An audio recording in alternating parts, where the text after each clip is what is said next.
Tahun 2025 bisa jadi tahun bersejarah bagi sepak bola Indonesia. PSSI bersiap menyambut gelombang pemain naturalisasi baru yang berpotensi membuat timnas Indonesia semakin kuat dan kompetitif. Langkah ini tak lepas dari ambisi besar skuad Garuda untuk melangkah lebih jauh di kualifikasi Piala Dunia 2026. Saat ini, timnas Indonesia tengah bersiap melanjutkan laga grup C putaran ketiga kualifikasi Piala Dunia 2026 zona Asia.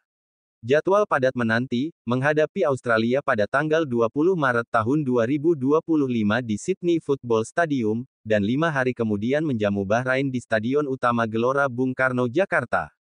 Laga kontra Australia akan menjadi debut pelatih baru timnas Indonesia, Patrick Kluivert, yang menggantikan Shin Tae-yong. Mantan striker legendaris Belanda ini diharapkan membawa strategi baru untuk mengoptimalkan potensi pemain, termasuk para pemain naturalisasi. Saat ini, Indonesia berada di posisi ketiga grup C dengan 6 poin dari 6 pertandingan. Target 6 poin tambahan dari 2 laga ini akan membuka peluang besar untuk melaju ke fase berikutnya. Pada laga kontra Australia, diharapkan 2 pemain naturalisasi terbaru, yakni Ole Romeni dan Hairo Riedewald, bisa diturunkan. Namun, tak hanya mereka, beberapa pemain lain sudah menyatakan minatnya untuk memperkuat timnas Indonesia. Berikut daftarnya. 1. Luka Evering. Pemain berposisi fullback kanan ini memiliki darah Indonesia dari ayahnya. Dengan tinggi badan 179 cm dan gaya bermain agresif, Luka bisa menambah kekuatan lini pertahanan skuad Garuda. Kecintaannya pada Indonesia semakin kuat sejak Patrick Kluivert menjadi pelatih.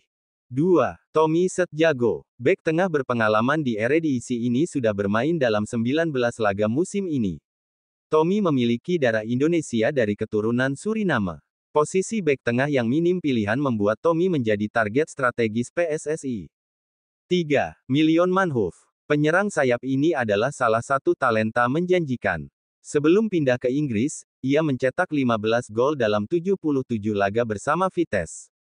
Milion tertarik bergabung dengan timnas Indonesia karena kagum pada sosok Patrick Kluivert. 4. Ilyas Alhaf. Penyerang sayap yang juga bisa bermain sebagai second striker ini dikenal fleksibel. Meski bermain di Liga 2 Belanda, potensi Ilyas tidak bisa diremehkan. Penunjukan Patrick Kluivert sebagai pelatih membuatnya kembali antusias membela skuad Garuda. 5.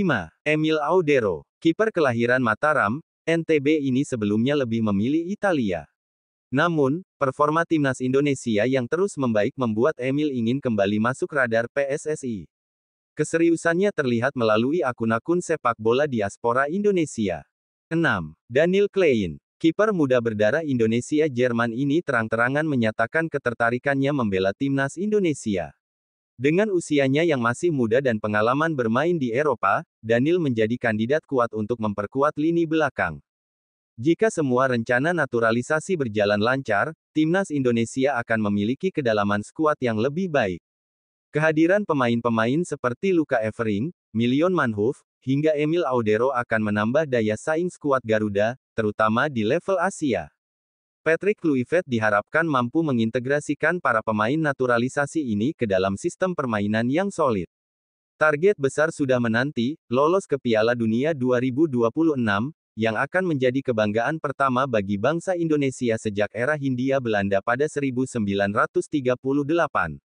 Dengan dukungan penuh dari PSSI, supporter, dan seluruh masyarakat, mimpi melihat timnas Indonesia berlaga di panggung dunia kini bukan lagi angan-angan, melainkan target yang realistis.